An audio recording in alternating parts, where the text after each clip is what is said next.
हाथी की होती थी शानदार सवारी, अब फ्लाईओवर की है बारी। कुछ बदलता हुआ, कुछ पहले सा है कलकत्ते का सीन। इस डोम की ऊंचाई से ये सारे नजारे देखती हूँ मैं, किससे कहानियां हूँ मैं समेटे हुए।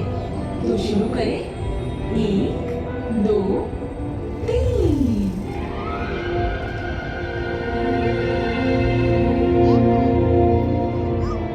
कभी बनता था पटचित्र मेरा, अब बनता है मीम।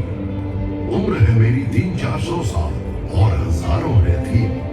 लड़की तो भली है ये, मगर ना जाने क्या क्या बोल जाए। तभी खुद आ गया मैं बनाने एक बेहतरीन टीम।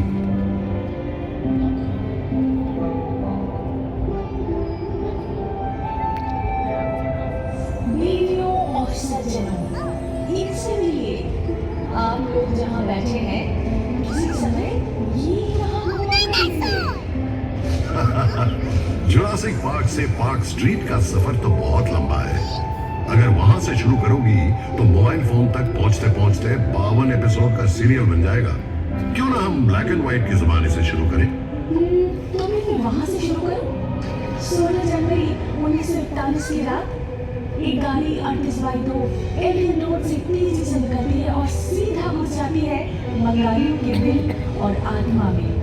नहीं नहीं, नेताजी सुभाष चंद्र बोस तो उससे बहुत पहले से कलकत्ते की आत्मा में बस चुके थे, जब वो 1930 में कलकत्ता के मेयर बने थे।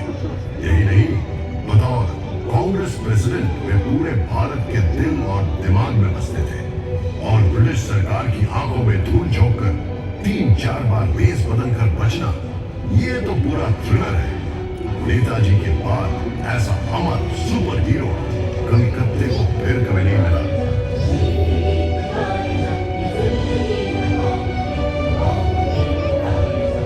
अच्छा, तो चलो ये भी बता दो कि कलकत्ते का सबसे बड़ा विलेन कौन है?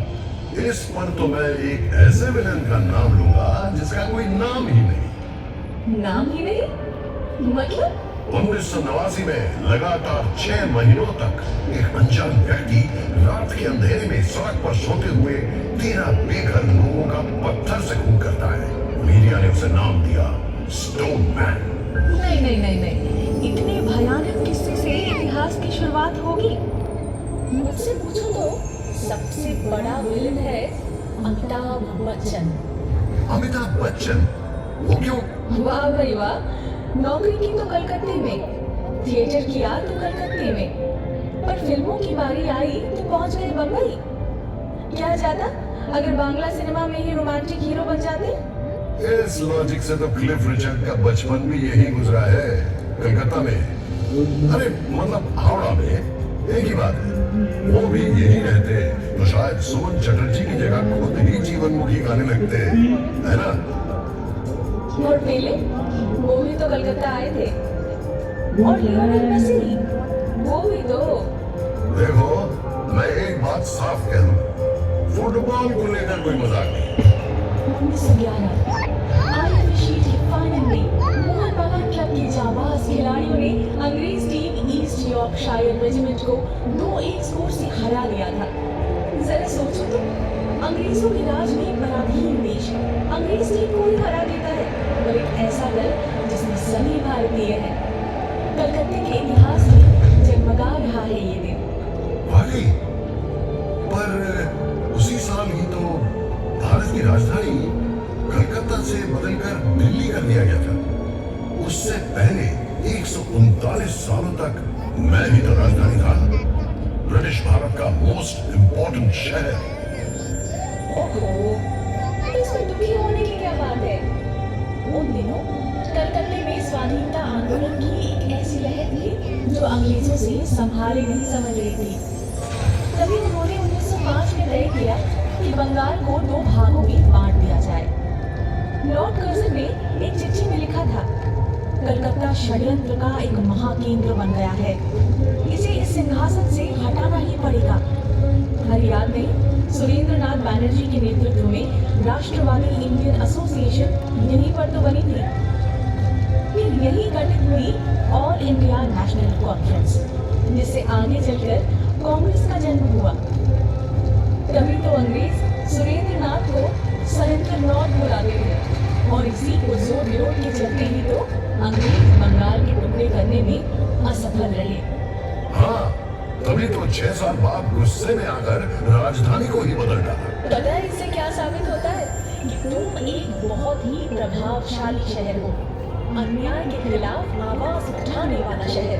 हाँ, जिसे एक दिन मजाकी तौर पर जुलूस नगरी के नाम से पुकारा जाएगा, या फिर बीमार नगरी। अरे जाने दो, तुम्हें तो लोग सिटी ऑफ जॉय के नाम से भी पुकारते हैं। और ये भी तो सच है कि ब्रिटिश काल में तुम ब्रिटिश साम्राज्य के दूसरे खास शहर के रूप में जाने जाते थे। मतलब लंदन के बाद तुम्हारा इनाम आता था। अरे वो तो बस पैसों के लिए, सिर्फ कर संग्रह और जूट विक्रय से ही अंग्रेज करोड़ों रुपए कमा लेते थे। क्या मुसीबत है?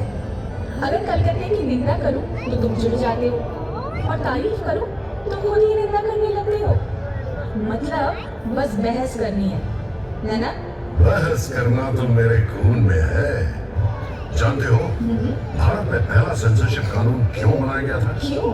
1872 में जब गिरीश घोष ने इसी शहर में नेशनल थिएटर का गठन किया था, उनका पहला नाटक था दीनबंधु मित्रा का नील दर्पण। अच्छा, 3 साल बाद ये नाटक पूरे भारत में टूर कर रहा था। उसी दौरान एक दिन लखनऊ में यह नाटक चल रहा था, तो जिस सीन में भारतीय किसान आकर अत्याचारी नीलकर साहब को मारता है, उसे देखकर दर्शकों के बीच बैठे हुए ब्रिटिश सेना ने स्टेज पर चढ़कर सब तोड़ फोड़ करनी शुरू कर दी। क्या बात करते हो? अगले ही साल जब प्रिंस ऑफ वेल्स ने कलकत्ता का दौरा किया, तो समूह ने तुरंत उनके स्वागत समारोह को लेकर एक व्यंग्य नाटक का मंचन किया। क्या बात?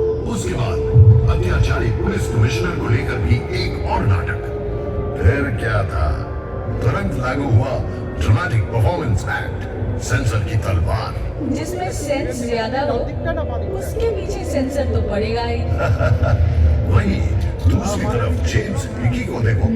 1870 में जब उन्होंने यहाँ से भारत का पहला समाचार पत्र द बंगाल गैजेट प्रकाशित किया, तब वे लेडी हेस्टिंग्स की गतिविधियों की आलोचना भरे लेख छापने से भी नहीं चुके। अरे वाह। ठीक उसी तरह जैसे तुम्हारे आजकल की लिटिल मैगजीन सिस्टम का दोषारोपण करती रहती है। पूरा दिन विरोध, गुस्सा, अथॉरिटी पर व्यंग, यही सब यहाँ के लोगों के पेट में उबलता रहता है।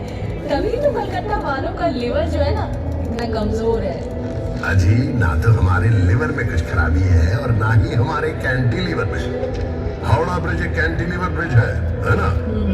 ये सन 1943 से इसी तरह खड़ा है, एकदम सही सलामत। सो तो है, हर रोज लाखों गाड़ियाँ, बस, ट्रक, रिक्शा इस पर से ही तो गुजरती है, फिर भी ये टस से मस नहीं हुआ। और सबसे हैरान करने वाली बात ये है कि इस पूरे ब्रिज में एक भी स्क्रू यानी पेच नहीं है। इसीलिए तो जिन लोगों के दिमाग का स्क्रू ढीला है, वे अक्सर हावड़ा ब्रिज के ऊपर चढ़ जाते हैं। लेकिन वहां से क्या नजारा मिलता होगा, इमेजिन कर सकती हो? मैं इमेजिन नहीं कर सकती। लगभग 100 सालों से विक्टोरिया मेमोरियल की चोटी पर अपने पंख फैलाए खड़ी हूँ मैं। क्या आपको कोई अंदाजा है कि मैं यहाँ से क्या क्या देख सकती हूँ? मैंने प्रेम में डूबी जोड़ियाँ, उनकी नोकझोंक सब देखे हैं, निकम्मे लोगों की भीड़ भी, और अकेडमी ऑफ फाइन आर्ट्स की एक्सपेरिमेंटल पेंटिंग्स भी। एक तरफ रेस कोर्स की घुड़सवारी की दौड़ में बेशुमार पैसे लुटाना, और दूसरी तरफ क्लबों में कोट पैंट पहने कलकतिया बाबुओं का अंग्रेजीपन। व्यूज और न्यूज तुम मुझे सिखाओगे? मैं तो तुम्हारी नस नस से वाकिफ हूँ। सिर्फ वाकिफ ही नहीं, तुम पर मेरी संगत का असर भी दिखता है।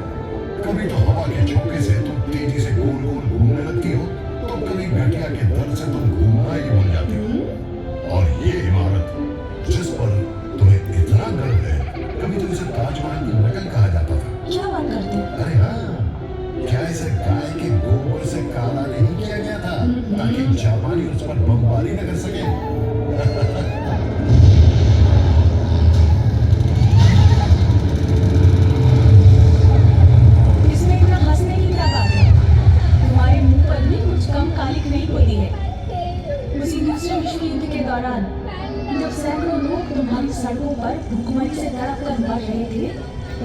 थी तुम्हारी विरोधी प्रवृत्ति? जब कलकत्ता वासी सड़कों पर मरते हुए लोगों को लांघ कर ऑफिस जाते थे, मौज मस्ती करते थे, एक भूख से बिलखते लोगों की आह को दबाने के लिए अपने घरों के दरवाजे बंद कर ग्रामोफोन पर गाने सुनते थे, तब कहाँ था तुम्हारा विरोध?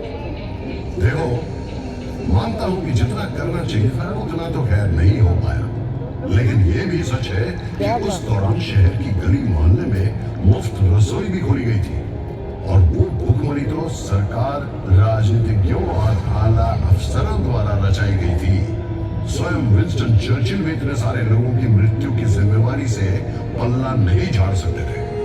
क्या तुम जानते हो इस अकाल के बारे में उन्होंने क्या कहा था? वैसे ही कम खाने वाले बंगालियों की भूख मजबूत यूनानियों की तुलना में कम गंभीर है। इंसान इतना असंवेदनशील कैसे हो सकता है? ये भी मत भूलना, बिजोन भट्टाचार्य द्वारा रचित अद्भुत नाटक नौबान्नो इसी भूखमरी पर आधारित था, और इसका मंचन भी इसी शहर में किया गया था। ये तुमने बिल्कुल सही कहा। इसका श्रेय तो तुम्हें ही जाता है। 1942 में स्थापित इप्टा यानी इंडियन पीपल्स थिएटर एसोसिएशन वामपंथी कलाकारों का ही संगठन था, जिसने कलकत्ता को न जाने कितने अनमोल रत्न दिए।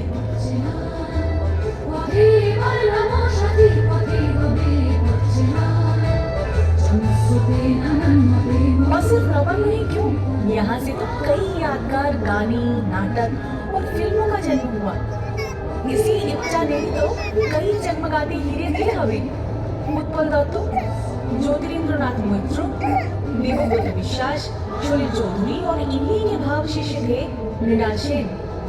ये दौर कितना प्रेरणादायक था ना। समाज को बदलने के लिए कला को एक हथियार के रूप में उपयोग करके हजारों लोगों को उत्कृष्टता और जुनून के साथ प्रेरित किया था इप्टा मूवमेंट ने। मानो ये एक महान क्रांति का नेतृत्व करने वाले जादुई रथ की तरह था, जो एक अथक यात्रा कर रहा था। 1943 में बड़े आकार के लगभग 170 वर्ष पहले बंगला सन 1176 में आई भूखमरी भी तो इंसानों की ही देन थी। ब्रिटिश द्वारा रचित भूखमरी वो जनता को बड़ी बर्बरता से निचोड़ कर लगान वसूल करते थे। उन्होंने किसानों को अपने धान के खेतों में अफीम और नील बोने के लिए मजबूर किया था।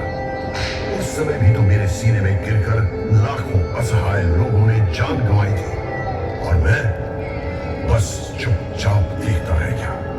काश उस समय भी एक आईपीटीए होती। तुम्हारा इतिहास जागते रहने का इतिहास है, लेकिन सोते रहने का भी।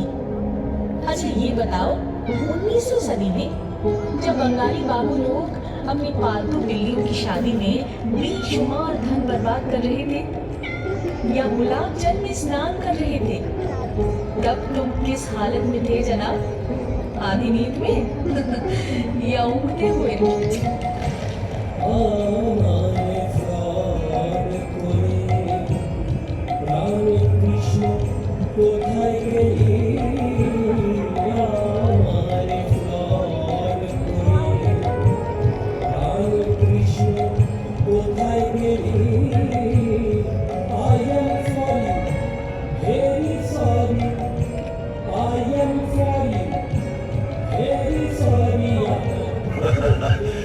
तब मुझे बड़ा मजा आता था।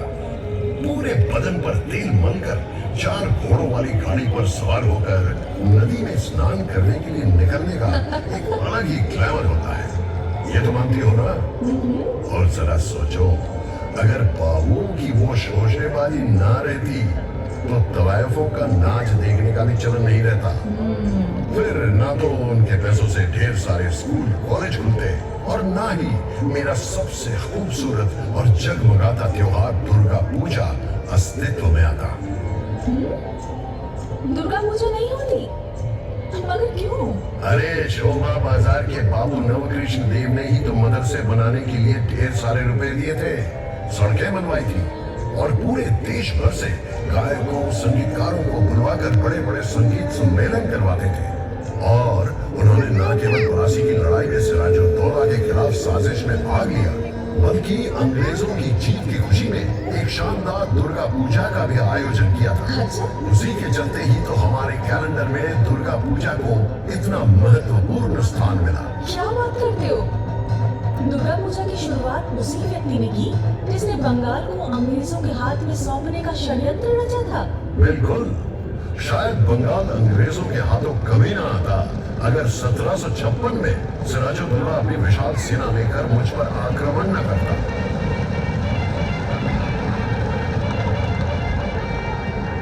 अगर वो ईस्ट इंडिया कंपनी की सेना की जमकर धुनाई ना करता तो अंग्रेज इतनी जल्दबाजी में एक नवाब के विरुद्ध जंग में कभी ना उतरते।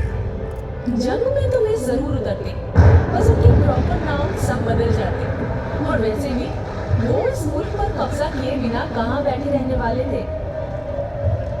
24 अगस्त 1690 को मूसलाधार बारिश के बीच कंपनी के एजेंट जॉब चार्नॉक ने जैसे ही अपनी नाव यहाँ बांधी, बस तभी से समय का पहिया घूमा और तुम्हारे इतिहास की शुरुआत हुई। यहाँ मैं तुमसे सहमत नहीं हूँ। एक नहीं दो पहलुओं से। चाणक्य के पहुंचने के बहुत पहले कवि कंकन मुकुंदराम ने मेरे विषय में लिखा था। उससे भी पहले 1495 में कवि विप्रदास पिगलाई ने अपना मनसा मंगल काव्य में भी मेरा जिक्र किया था। अच्छा? सावर्ण राय चौधरी के परिवार अंग्रेजों के आने के पहले से ही कलकत्ता में जमींदार थे। नहीं वाह? मेरे इतिहास की शुरुआत तो बहुत पहले से हुई थी। और ना ही तुम ये कह सकती हो कि चाणक्य के आगमन के साथ साथ चीजें भी बदतर हो गई। राम मोहन राय ने सतीदाह प्रथा बंद जरूर करवाई थी, लेकिन इतना बड़ा काम क्या वो अकेले कर सकते थे यदि लॉर्ड बेंटिंग उनकी सहायता न करते?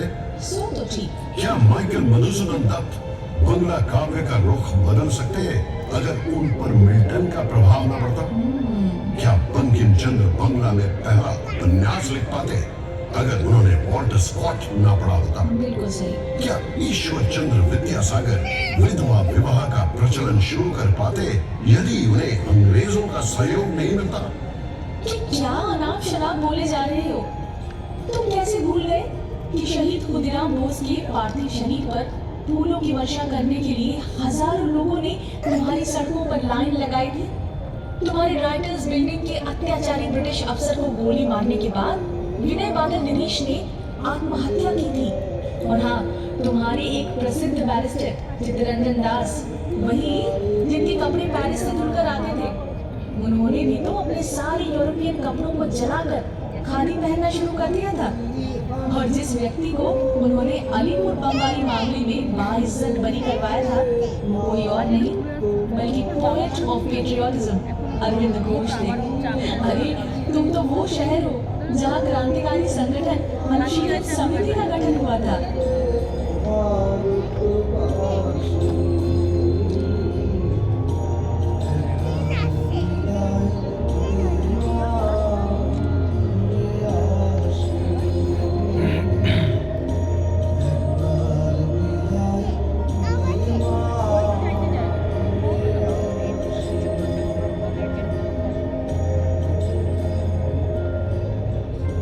सो तो है, मगर ये भी तो सच है, जिस मॉन्यूमेंट को 1828 में ईस्ट इंडिया कंपनी द्वारा 2-2 युद्ध में जीत हासिल करने की खुशी में कमांडर डेविड ऑक्टरलोनी की याद में बनवाया गया था, 1969 में उसी का नाम बदलकर शहीद मीनार रख दिया गया, जिसे भारत के स्वाधीनता संग्राम में हुए शहीदों को समर्पित किया गया। इसमें नाराज होने की क्या बात है? मैं तो बस सोच रहा था। जिसे कहते हैं ख्याली पुलाव पकाना। अगर कलकत्ता की सड़कों पर शेर चीते घूमते रहते तो फिर क्या होता? अरे बंगाल का शेर यानी कि बाघ, वो तो बहुत प्रसिद्ध है और वो कलकत्ता में ही रहते थे। कलकत्ता विश्वविद्यालय, जिसकी स्थापना 1857 में हुई थी, उसके ठीक 50 साल बाद 1907 में उन्होंने इसकी कमान संभाली और पूरी जिम्मेदारी के साथ उसका एक नया रूप दे डाला। वो थे सर आशुतोष मुखोपाध्याय। और बब्बर शेर? बब्बर शेर यानी शिंगो, हाँ वो भी है। काली प्रसन्न सिन्हा या काली प्रसन्न सिंह हो, जिन्होंने एक ओर महाभारत का अनुवाद किया था तो दूसरी ओर मुझे लेकर हुतुम पेंचा नोक्शा भी लिखा था। और गेंडा, उसका क्या? गेंडा तो वो लोग हैं जिनकी मोटी खाल को कलकत्ता के महापुरुषों की शिक्षा भी भेद नहीं कर पाई। उन्होंने राम मोहन राय की निंदा की और विद्यासागर के बारे में व्यंग्य गीत भी नहीं डाले और हर गली मोहल्ले में गाते फिरते रहे, और वो सब उन्हें बर्दाश्त भी करना पड़ा। वास्तव में यही बातें दर्शाती हैं कि वे सब महापुरुष अपने समय से कितने आगे थे। विवेकानंद को भी तो ये सुनना पड़ा कि वे कोई सन्यासी नहीं थे, क्योंकि उन्होंने ईसाइयों की भूमि का दौरा किया और मांस खाया, जबकि उन्होंने ही शिकागो में अपने असाधारण भाषण से भारत का नाम रोशन किया। उनके गुरु श्री रामकृष्ण को भी तो सुनना पड़ा था कि वे अनपढ़ हैं, जबकि उन्होंने अपने सहज भाव तथा धर्म ज्ञान के प्रकाश से अनगिनत ज्ञानी और विद्वानों को एकत्रित कर लिया था। ये वही महात्मा है जिन्होंने जो तो मौत तो पौत का प्रचार किया, यानी कि जितने दृष्टिकोण है उतने ही रास्ते हैं। उन्होंने न केवल सर्वधर्म समभाव की बात की, बल्कि कलकत्ता के जीवन दर्शन के बारे में भी बताया। रविंद्रनाथ टैगोर को भी कुछ कम नहीं सहना पड़ा। उन्हें तो ये भी कहा गया था कि उनकी सभी लेखनी अस्पष्ट है, और उन्होंने बिल्कुल बेतुके उद्देश्यों को लेकर शांति निकेतन की स्थापना की है। परंतु उनको मिले नोबेल पुरस्कार आज भी मेरी गौरव गाथा की पहली पंक्ति है। 1911 में भारत की राजधानी के दर्जे से भले ही मुझे विस्थापित कर दिया गया, लेकिन उसके सिर्फ 2 साल बाद ही मेरे सिर पर एक ऐसा ताज पहनाया गया जिसकी चमक कभी भी कम नहीं होने वाली। नोबेल कमेटी ने घोषणा की, रविंद्रनाथ टैगोर को उनके गहरे, संवेदनशील, ताजा और सुंदर कविता के कारण पुरस्कार से सम्मानित किया जा रहा है। बिल्कुल। क्या तुम एक ही शहर से 6 नोबेल पुरस्कार विजेताओं की कल्पना कर सकते हो, और वो भी 5 अलग-अलग क्षेत्रों में? 1902 में रोनाल्ड रॉस को नोबेल प्राइज मिला चिकित्सा विद्या के लिए। 1930 में फिजिक्स के लिए नोबेल मिला सीवी रमन को। 1979 में मदर टेरेसा को नोबेल शांति पुरस्कार प्राप्त हुआ, और 1998 में अमर्त्य सेन को नोबेल मिला इकोनॉमिक्स के लिए, और 2019 में अभिजीत विनायक बंदोपाध्याय को वैश्विक स्तर पर गरीबी कम करने की ओर किए गए उनके कार्यों के लिए नोबेल पुरस्कार से सम्मानित किया गया। ऐसा नहीं है कि नोबेल मिलना ही सब कुछ है। वैज्ञानिक जगदीश चंद्र बोस ने भले ही नोबेल पुरस्कार ना जीता हो, लेकिन वो मेरे आकाश के एक जगमगाते सितारे हैं। उनकी प्रतिभा पेड़ पौधों में जीवन की खोज से लेकर रेडियो के आविष्कार तक फैली हुई है। आचार्य प्रफुल्ल चंद्र राय इंग्लैंड की रॉयल केमिकल सोसाइटी द्वारा केमिकल लैंडमार्क पुरस्कार से सम्मानित होने वाले पहले गैर यूरोपीय थे। बोस आइंस्टाइन स्टैटिस्टिक्स के मानक वाहक सत्येंद्रनाथ बोस के नाम पर बोसोन कण का नाम रखा गया है। भारत में स्टैटिस्टिक्स चर्चा के जनक योजना आयोग के वास्तुकार प्रशांत चंद्र महारानविस भी इसी शहर के निवासी थे, जिनका जन्मदिन अब नेशनल स्टैटिस्टिक्स डे के रूप में मनाया जाता है। मुझे तुम्हारे गुब्बारे को पंचर करने का बेहद अफसोस है, लेकिन विज्ञान का ये महान केंद्र कभी-कभी अवैज्ञानिक संख्याओं का केंद्र भी बन जाता है। 1857 में कलकत्ता में अचानक मृतकों के वापस लौटने की अफवाह फैली। किसी ने कहा, इस साल जितने लोगों की मौत हुई है, वे सभी लोग काली पूजा की रात को लौट आएंगे। और फिर कुछ लोग बोले, नहीं, पिछले 10 सालों में जितने लोगों की मौत हुई है, वे सभी 15वीं कार्तिक को वापस लौट आएंगे।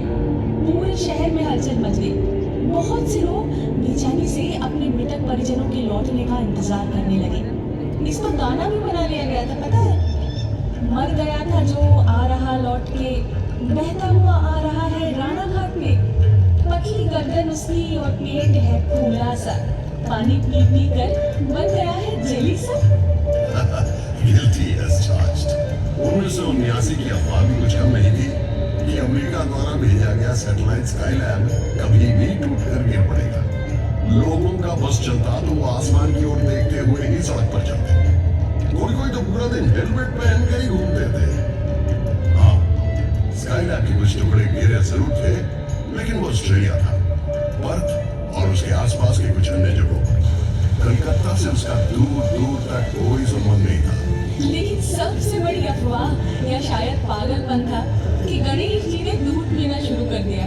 1995 की एक दोपहर को, याद है तुम्हें? चाहे वो मंदिर के गणेश हो, कैलेंडर के गणेश हो या फिर दीवार पर टंगे गणेश हो, सभी गणेश जी ऐसे दूध पी रहे थे जैसे ही मानो उनका जीवन उसी पर निर्भर हो। सभी दूध लेकर सिर के बल भाग रहे थे कि अपने निकटतम गणेश जी को दूध पिलाया जाए।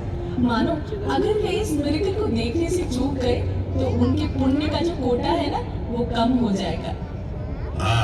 इसे ही कहते हैं डिरोजियो का फैंटम पंच। तुम उसे जानती हो? तुम्हारे से काफी पहले एक 17 साल का एंग्लो इंडियन लड़का जो हिंदू कॉलेज में अंग्रेजी का शिक्षक था, जिसने अपने छात्रों से कहा, तर्क करो, मान्य करो, अपने तर्क का उपयोग करो, परंपरा को चुनौती दो। और उसके लगभग सभी छात्र, उन्हें शिष्य कहना बेहतर है, जो दूर दूर तक यंग बंगाल के रूप में फैल जाते हैं और जुट जाते हैं समाज को सुधारने की कोशिश में। ये सब भी तो यहीं पर हुआ था ना? मुझे अच्छे से याद है किस प्रकार उन युवाओं ने रूढ़िवादी ब्राह्मणों को झकझोर कर समाज को सुधारने की कोशिश की। 70 के दशक में एक और युवा दल ने हिंसापूर्ण नक्सल आंदोलन के माध्यम से ठीक उसी प्रकार सिस्टम पर प्रचंड प्रहार करने की कोशिश की थी।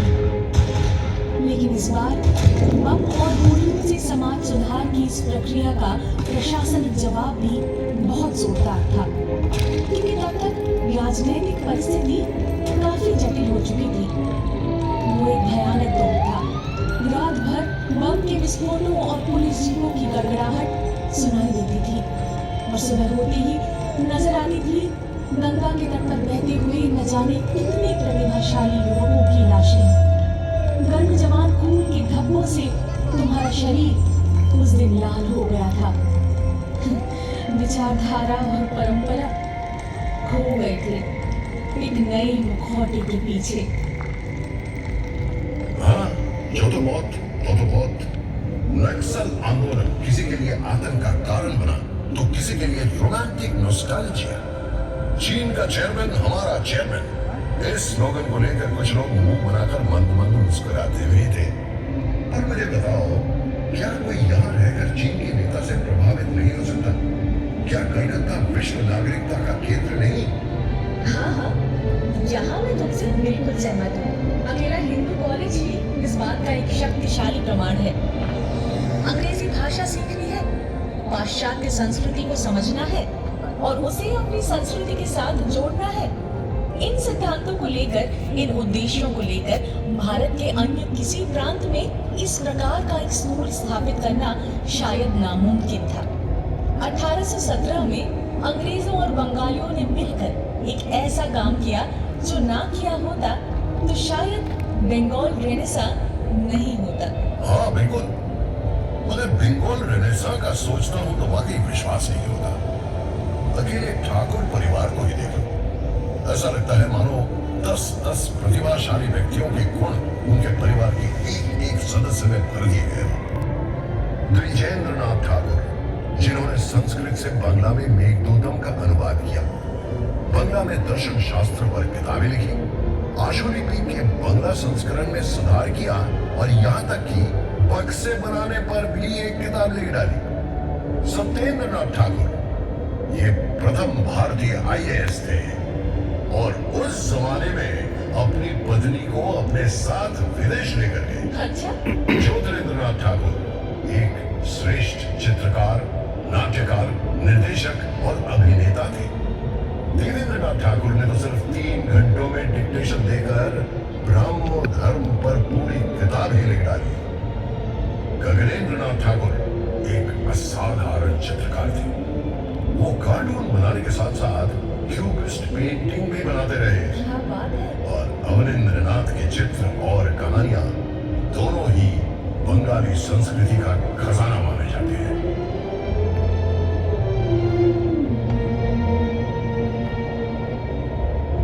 मैं तो रॉय परिवार से भी बहुत प्रभावित हूँ। उपेंद्र किशोर रॉय चौधरी एक ओर वायलिन बजा रहे थे और दूसरी ओर बांग्ला में बाल साहित्य की रूपरेखा तैयार कर रहे थे।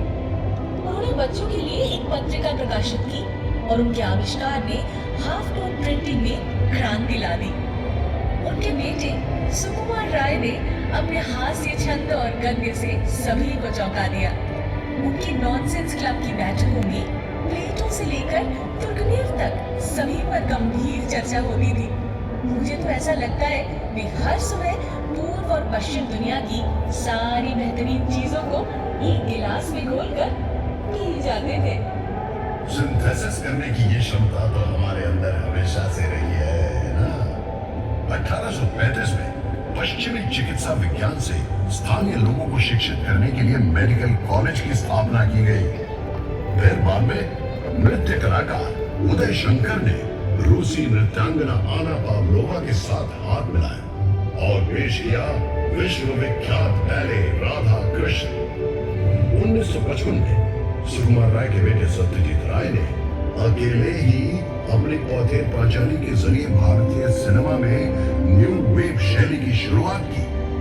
वो हमेशा कहते थे कि हॉलीवुड फिल्में देखे बिना वो कभी भी फिल्म निर्माण का अपना व्याकरण नहीं बना सकते थे, जबकि विदेशियों को उनके सिनेमा में हमेशा शुद्ध भारतीयता की ही झलक मिलती थी। ग्रहण करना, आत्मसात करना और अवशोषित करने की ये क्षमता तो मेरी रग रग में दौड़ती है। बिल्कुल सही। सत्यजीत राय ने पूर्व और पश्चिम दोनों को समान रूप से मुक्त किया है। तभी तो 1992 में उन्हें life time achievement Oscar award से सम्मानित किया गया।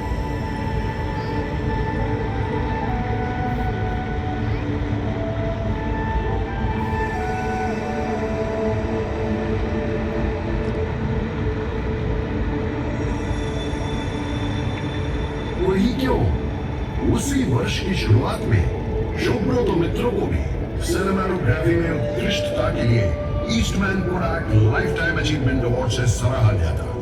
कितनी अजीब बात है ना। शुभ्रो मित्र और सत्यजीत राय की शुरुआती फिल्मों में कैमरामैन हुआ करते थे।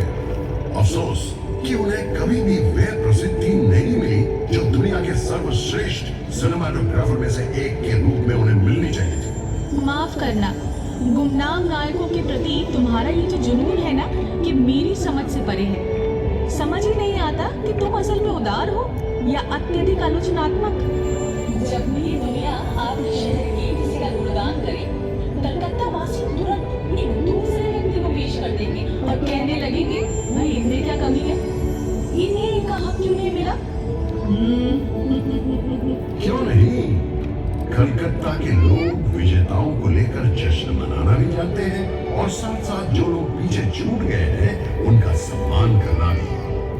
हम उन लोगों की उपेक्षा नहीं करते जिन्होंने पुरस्कार नहीं जीता, जो बिना प्रसिद्धि के ही चले गए, क्योंकि हम जानते हैं कि किसी कलाकार या विचारक का मूल्यांकन कैसे किया जाता है, ये देखकर कि उन्होंने कितना पुरस्कार एकत्रित किया है, ना कि ये समझकर कि उन्होंने कितना सोना बटोरा है।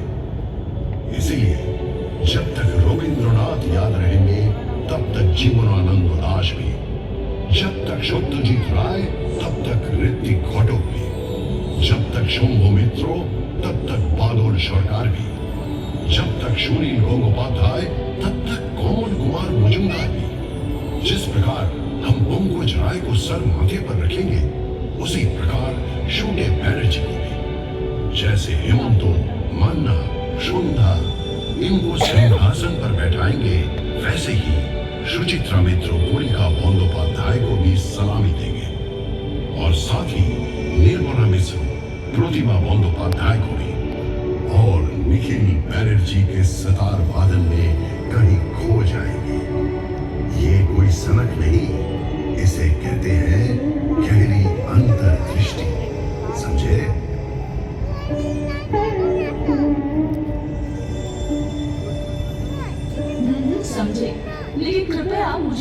बताइए कि ये केवल जाने माने लोगों पर ही क्यों लागू होता है? ये सोच 1947 में विभाजन के बाद आए शरणार्थियों पर क्यों नहीं लागू हुई? वो भी तो हारे हुए थे, उनके प्रति इतना तिरस्कार क्यों, इतनी उपेक्षा क्यों? ये तो बहुत पुरानी बातें हैं और मैं इस बात से इनकार नहीं कर रहा हूं कि प्रवासियों और निवासियों यानी कि बांग्लाल और घोटी के बीच का झगड़ा कुछ कड़वा रहा है, खासकर फुटबॉल के मैदान पर और खाने की मेज पर। लेकिन इसमें कोई शक नहीं कि घोटी बांग्लाल दोनों अब पूरी तरह से मिलजुल कर एक हो गए हैं। इसमें भी कोई शक नहीं कि वामपंथी राजनीति उस समय काफी हद तक मेरे डीएनए का अभिन्न अंग बन गई थी, क्योंकि इसने शरणार्थियों को वो सम्मान दिया जिसके वे हकदार थे। रोटी, कपड़ा और आश्रय के लिए उनके संघर्ष में उनका साथ दिया। 1971 में बांग्लादेश मुक्ति संग्राम के दौरान फिर से शरणार्थी आए, वे अब भी आते रहते हैं। कलकत्ता कभी किसी को वापस नहीं लौटाता। सो तो है ही, और साथ में उन सबको कबाब और बिरयानी भी जरूर चखाता है। कलकत्ता अगर एक और पराजित व्यक्ति को शरण नहीं दी होती तो शायद ये बिरयानी भी यहाँ नहीं मिलती। मतलब? तुम किसकी बात कर रहे हो? वाजिद अली शाह, अवध के नवाब।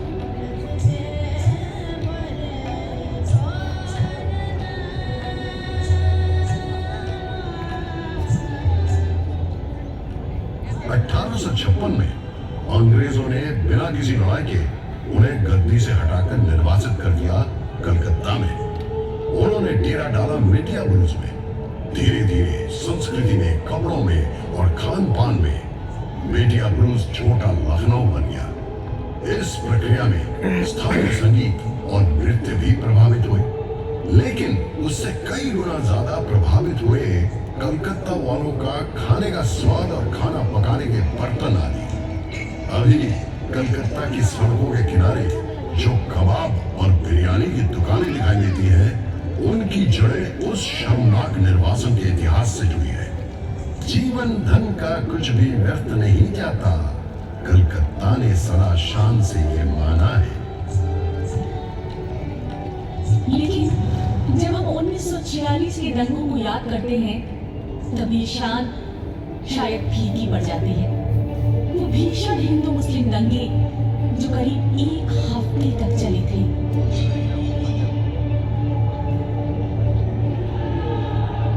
वाकई शर्म से सिर झुक जाता है। और हाँ, साथ ही हमें ये भी भूलना नहीं चाहिए कि कई हिंदू परिवारों ने उस समय मुसलमानों को आश्रय दिया था और कई मुसलमानों ने अपने हिंदू मित्रों की जान बचाई थी। कलकत्ता हमेशा उसी जज्बे को संजोकर आगे बढ़ता रहा है। खैर वो जो विदेशों में जब रविशंकर और अल्लाह रखा मिलकर अविश्वसनीय संगीत रचना करते हैं, जब वीरेंद्र कृष्ण भद्र का महिषासुर मर्दिनी कानों में बजने लगता है मुस्लिम कलाकारों का अलौकिक वादन के साथ, क्या तब उसी जादुई जज्बे का आभास नहीं होता?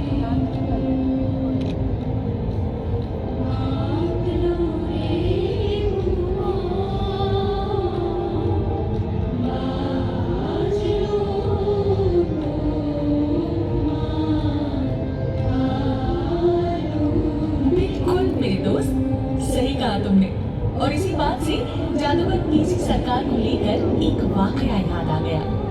एक बार उनका मैजिक शो देखने सब लोग इकट्ठे हो चुके थे। निर्धारित समय के बाद 10 मिनट बीत चुके थे, लेकिन जादूगर साहब का कोई अता पता नहीं। सब लोग बेचैन हो रहे थे। अचानक सबको एक आवाज सुनाई देती है, हियर आई एम। सब लोग आश्चर्यचकित होकर देखते हैं तो वो मंच पर खड़े हैं और कह रहे हैं कि मैं तो सही समय पर ही पहुंचा हूँ, आप लोग अपनी अपनी घड़ी जरा देखिए। हैरान होकर सब लोग जब घड़ी की तरफ देखते हैं तो वाकई में उनकी घड़ियां 10 मिनट पीछे चली गई थी।